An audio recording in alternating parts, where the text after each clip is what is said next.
Hello guys, അപ്പം നമ്മൾ ഇന്ന് ഉച്ചയ്ക്ക് ഒരു അടിപൊളി സദ്യ കഴിക്കാൻ വന്നതാണ് കേട്ടോ. ശ്രീ ആനന്ദ ഭവൻ കടപ്പാക്കടയിലുള്ള ഹോട്ടലിലാണ് കേട്ടോ. അപ്പം നമ്മളിത് ആ സദ്യ ഉണ്ടെന്നൊക്കെ പറഞ്ഞ് നേരത്തെ ഞങ്ങളെ വിളിച്ചുകൊണ്ട് പോയതാണ്. സദ്യ എന്ന് പറഞ്ഞാൽ നമുക്ക് ഭയങ്കര പെരുത്ത് ഇഷ്ടമാണ് കേട്ടോ. അപ്പം ഞാനും ഒക്കെ സല്ലും കൂടെ ഫുഡ് കഴിക്കാൻ വേണ്ടി ഇരിക്കുകയാണ്. കല്യാണത്തിന് പോയിട്ടാണ് കൂടുതലും നമ്മളിങ്ങനെ സദ്യ കഴിക്കാൻ പോകാറുള്ളത്.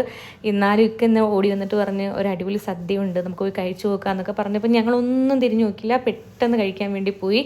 അപ്പോൾ അതാണ്ട് ചോറും പരിപ്പും പിന്നെ തൊടുകറികളൊക്കെ ഇഷ്ടം പോലെ ഉണ്ടായിരുന്നു കേട്ടോ. എനിക്ക് ഈ സദ്യ കഴിക്കാൻ ഏറ്റവും കൂടുതൽ ഇഷ്ടം തന്നെ ആദ്യത്തെ പരിപ്പ് കൂട്ടി കഴിക്കാനും പിന്നെ ആ ബോളിയും പായസമൊക്കെ കൂട്ടി കഴിക്കാം. പരിപ്പ് വടയും അങ്ങനെയൊക്കെ ഉണ്ടായിരുന്നു. വയറൊക്കെ ലോക്കായിരിക്കുകയാണ് കേട്ടോ.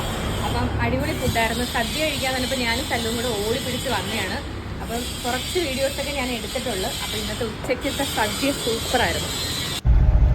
അപ്പോൾ ഫുഡൊക്കെ കഴിച്ചതിന് ശേഷം ഞങ്ങൾ തിരിച്ച് വീട്ടിലോട്ട് പോവുകയാണ് കേട്ടോ. വീട്ടിൽ പോകുമ്പോൾ ഞാൻ പറഞ്ഞേ കൊല്ലം ബീച്ചിൽ ഉച്ചത്തെ അവസ്ഥ എന്താണെന്ന് നോക്കാമേ. നമ്മൾ പിന്നെ എപ്പോഴും ബീച്ചിൽ പോകുന്നത് ഒന്നെങ്കിൽ രാത്രിയാണ്. കൊച്ചിലെയൊക്കെയാണ് ഈ ഒരു വൈകിട്ട് 4 മണി തൊട്ട് 5 മണി വരെയൊക്കെ പോകാറുള്ളത്. ഈ ഒരു ഉച്ച സമയത്ത് എന്താണ് അവസ്ഥയെന്ന് പോയി നോക്കിയപ്പോഴാണ് അടിപൊളി അവസ്ഥ. മീനെ കണ്ടിട്ട് പരുന്തൊക്കെ വട്ടം ചുറ്റി ഇങ്ങനെ നിൽക്കുകയാണ്. നല്ല കാറ്റുമൊക്കെ ഉണ്ടായിരുന്നു കേട്ടോ. അപ്പം ബീച്ചിലും കയറിയിട്ട് സദ്യയും കഴിച്ചിട്ട് നേരെ വീട്ടിലോട്ട് പോവുകയാണ്. അപ്പോൾ ചുമ്മാ ഒന്ന് ഇറങ്ങിയെന്ന് മാത്രമല്ല കേട്ടോ. അപ്പോൾ ഇത്രയൊക്കെയുള്ളൂ. Okay, by.